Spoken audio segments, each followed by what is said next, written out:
Começa agora o Alimento Diário, uma palavra para fortalecer sua fé, consolar seu coração e renovar a sua esperança.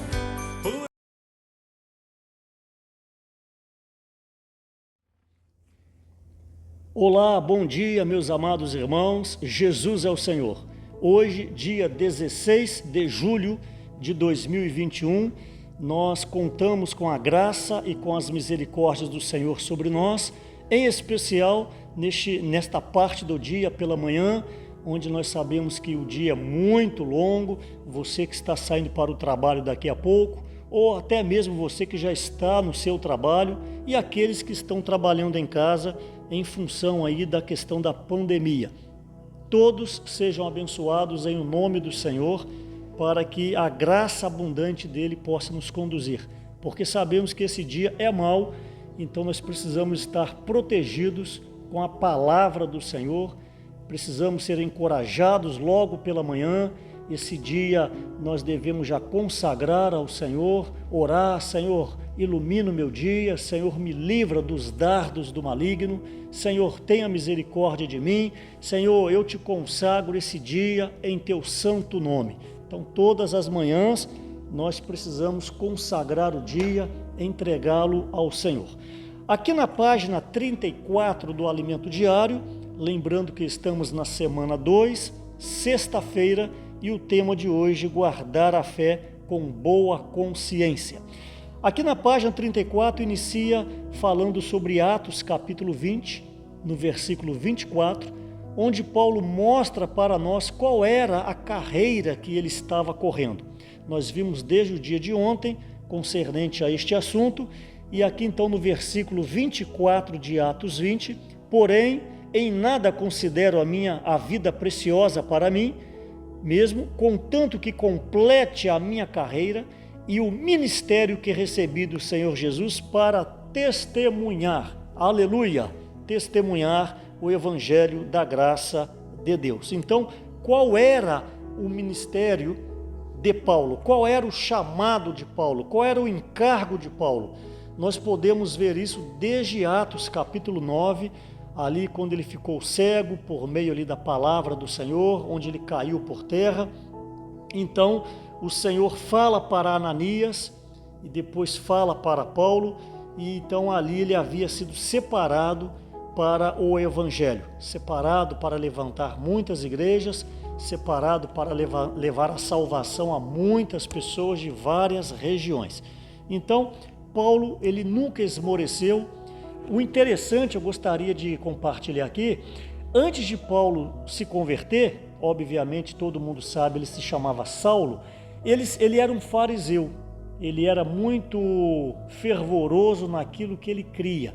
E o interessante é que depois que Paulo se converte, então ele é ingressado no corpo de Cristo, na igreja, o mesmo fervor que Paulo tinha na religião como fariseu, Paulo também tinha na vida da igreja. Então, uma advertência para nós: muitas vezes somos muito fervorosos com as nossas coisas, mas quando chega na hora de sermos fervorosos com as coisas de Deus, servir na igreja, talvez alguns de nós podemos fazer corpo mole.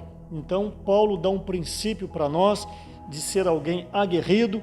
Por isso que ele fala para Timóteo que Deus não nos tem dado espírito de covardia. Então Deus nos deu um espírito de guerreiro, um espírito intrépido, um espírito forte. Por quê? Porque o Espírito de Deus está amalgamado em nosso espírito. Então já agora, nesta manhã, exercita o seu espírito, invoca o nome do Senhor e não dê margem para Satanás lançar dardos na sua mente, que você possa, pela fé, nesta manhã, tomar posse dessa palavra. Então, qual era a carreira que Paulo estava correndo? Qual era o ministério de Paulo? Era a pregação do evangelho.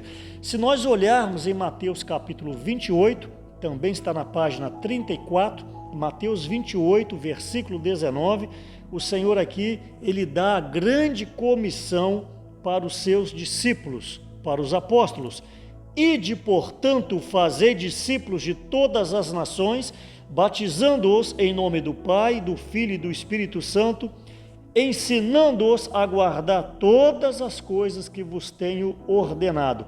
E eis que estou convosco todos os dias até a consumação do século. Então aqui é uma ordem do Senhor para aqueles que estavam com ele, quando ele ia ser assunto aos céus. Então o Senhor dá essa comissão. O verbo aqui está no imperativo, ide, é uma ordem do Senhor. E o apóstolo Paulo, semelhantemente, ele também dá essa palavra para Timóteo, em 1 Timóteo capítulo 2, versículo 3 e 4. Isso é bom e agradável diante de Deus, o qual deseja que todos os homens sejam salvos e cheguem ao pleno conhecimento da verdade. Então a ordem que o Senhor Jesus deu para os discípulos é a mesma palavra que Paulo deixa para Timóteo. E essa palavra é para nós hoje. Deus deseja que todos os homens sejam salvos e cheguem ao pleno conhecimento da verdade. Ainda na página 34, cumprir a comissão é completar a nossa carreira. Você tem uma comissão de Deus, você tem um mandado de Deus sobre a sua vida, você tem uma ordem de Deus sobre a sua vida, semelhantemente à minha pessoa. Hoje, qual é a palavra de ordem? A palavra de ordem nós temos ouvido aí por meio das palavras proféticas e também diante das Escrituras, é pregar o Evangelho, livrar as pessoas do engano das trevas, livrar as pessoas dos dardos do maligno, levar libertação para as pessoas, e sabemos que só quem liberta é o Senhor. Conhecereis a verdade e a verdade vos libertará. Então, qual é a sua comissão na igreja hoje? Não importa se você serve no serviço de criança, se você serve na recepção, se você serve no ministério da palavra, todos esses serviços precisam converter em alcançar as pessoas. Se você serve com as crianças, o objetivo do seu serviço é preparar pessoas para servirem ao Senhor. No caso, preparar as crianças. Então, seja lá qual departamento, qual função que você tenha na igreja, você tem que ter em mente que é para alcançar as pessoas.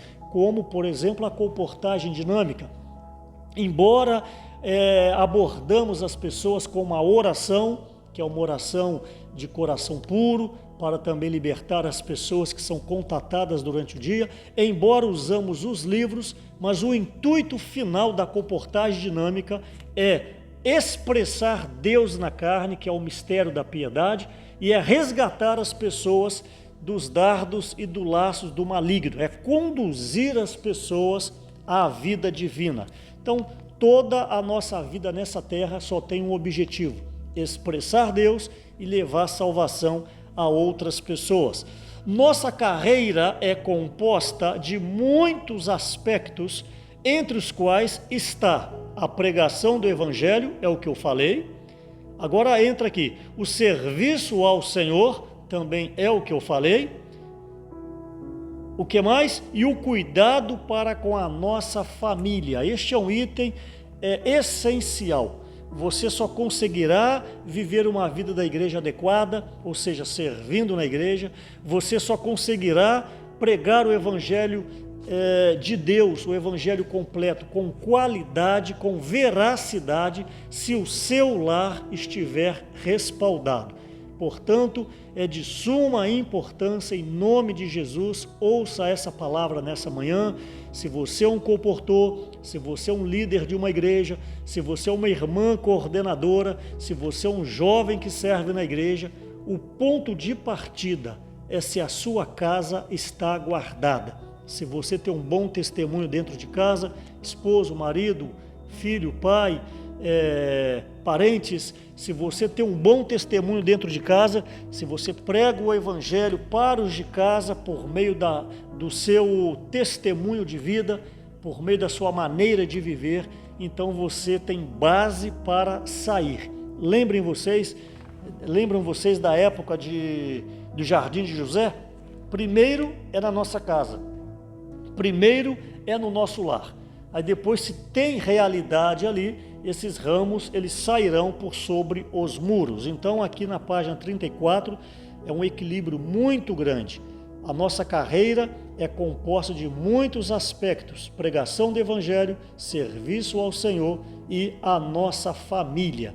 Os primeiros que temos que conduzir ao reino são os moradores da nossa casa. Ok, e o outro item de hoje é concernente a guardar a fé com uma boa consciência. Nós sabemos que a fé, está na página 34, a fé é o conteúdo da economia de Deus. A fé é tudo aquilo que Deus fez em Cristo Jesus, é aquilo que Ele fez, está fazendo e fará. Toda obra de Deus em Cristo Jesus, ela se chama economia de Deus. São os feitos de Deus, seja por meio de Jesus homem, seja por meio hoje do Espírito, o segundo Consolador, o Espírito 7 vezes intensificado. Então toda essa obra nós damos o nome de fé. Só que essa fé, embora nós cremos nela, nós cremos na obra do Senhor, essa fé está fora de nós. Então, nós damos o nome de fé objetiva, ou seja, você crendo ou não, ela existe. É como a energia elétrica, você crendo ou não, ela existe. Então, toda essa obra de Deus se chama fé objetiva. Então, quando nós cremos, quando nós trazemos essa obra de Deus para dentro de nós, nós damos o nome de fé subjetiva. Agora já não é só a obra de Deus fora de nós, mas é a obra de Deus dentro em nós. Então, a fé tem esses dois aspectos: a fé objetiva está fora de nós e a fé subjetiva está dentro de nós.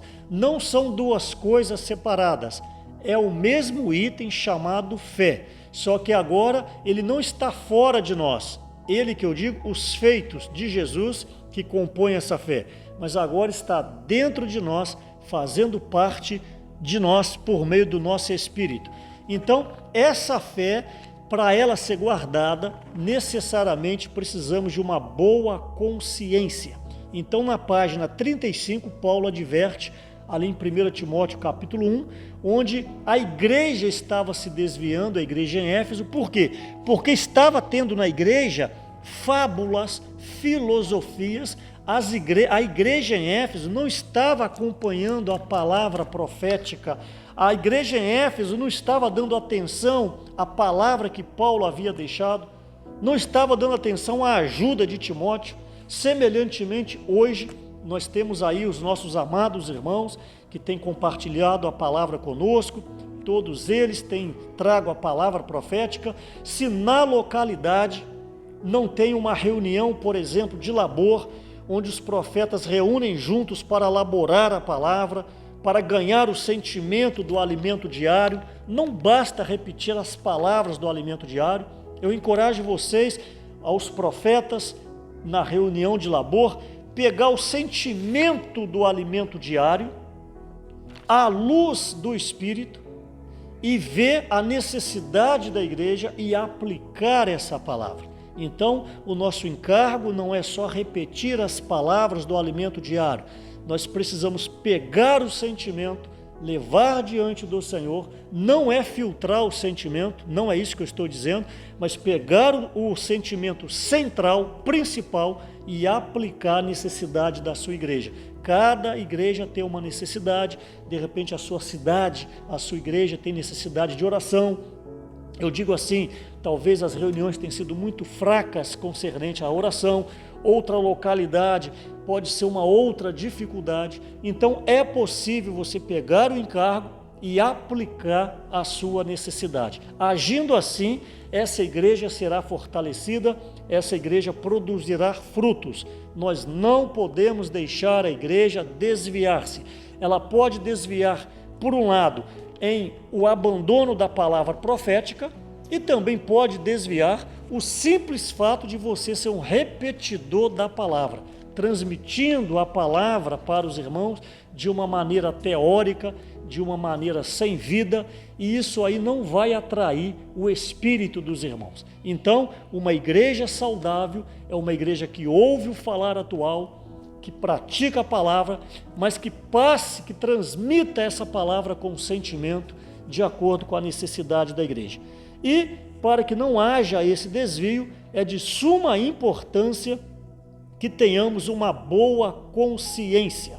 Expondo estas coisas aos irmãos, serás bom ministro de Cristo, alimentado com as palavras da fé e da boa doutrina que tens seguido. É o que eu acabei de falar agora, alimentado com as palavras da fé. 1 Timóteo 4, 6. E também aqui nos é advertido concernente à boa consciência. A boa consciência é você ter a presença do Senhor diariamente, é você ter comunhão com o Senhor, é você se arrepender dos seus pecados. Deus sempre está nos iluminando, por isso que precisamos dessa consciência pura. Paulo fala em Atos 24, 16, que ele lutava, ele zelava para ter uma boa consciência diante de Deus e diante também dos homens. E se você não cuida da sua consciência, você vai naufragar na fé mais cedo ou mais tarde. É o que aconteceu em 1 Timóteo 1,19, ok? Então nós precisamos cuidar da consciência. Se o Espírito Santo te ilumina alguma coisa que você está em débito, alguma coisa que não está adequada, eu te encorajo a buscar comunhão com a liderança da igreja, ou buscar comunhão com aquela pessoa que você tem confiança na igreja, irmãos ou irmãs, para que então, à luz da palavra, você possa ser liberto dessa acusação que, por certo, a sua própria consciência possa lhe acusar, caso tenha algo entre você e Deus. E por último, Paulo nos alerta sobre itens que nos levam a desviar da fé. Aí fala do amor ao dinheiro, fala de falatórios inúteis, falatórios profanos, contradições do saber. Então tudo isso nós precisamos cuidar da nossa língua. Tiago fala muito sobre isso. Sabemos que no homem natural, tudo nós queremos dar opinião, tudo nós sabemos, tudo nós temos o nosso ponto de vista. É hora de nós aprendermos a ouvir mais e falar menos. Mesmo que você tenha alguma coisa para falar em determinada ocorrência, leve diante de Deus. A prudência sempre é bem-vinda, sempre nos ajudará a não pecar diante do Senhor. Então, amor ao dinheiro, falatórios inúteis, tudo isso rouba a presença do Espírito Santo em nosso espírito. E por último, aqui fala que apostatar da fé é abandonar a fé e desviar-se dela. A apostasia, ela tem a apostasia grosseira, que você se desvia da fé, mas tem o início da apostasia, que é a frieza, a apatia, o desânimo. Então, se você se acha nessa situação, eu te encorajo em nome de Jesus a procurar ajuda com os irmãos, para que você possa guardar a sua fé com uma boa consciência, ok? Então essa foi a leitura do Alimento Diário da página 34 e 35 desse dia 16 de julho de 2021. Lute pela sua fé, corra a sua carreira, que é a pregação do Evangelho. Onde quer que você esteja, você pode falar desse Senhor maravilhoso. E o mais importante, cuide de sua consciência. Uma consciência pura é sinal de bênção do Senhor e é garantia de nós herdarmos o galardão no mundo que há de vir. Que o Senhor te abençoe. Um bom dia na presença do Senhor. Jesus é o Senhor.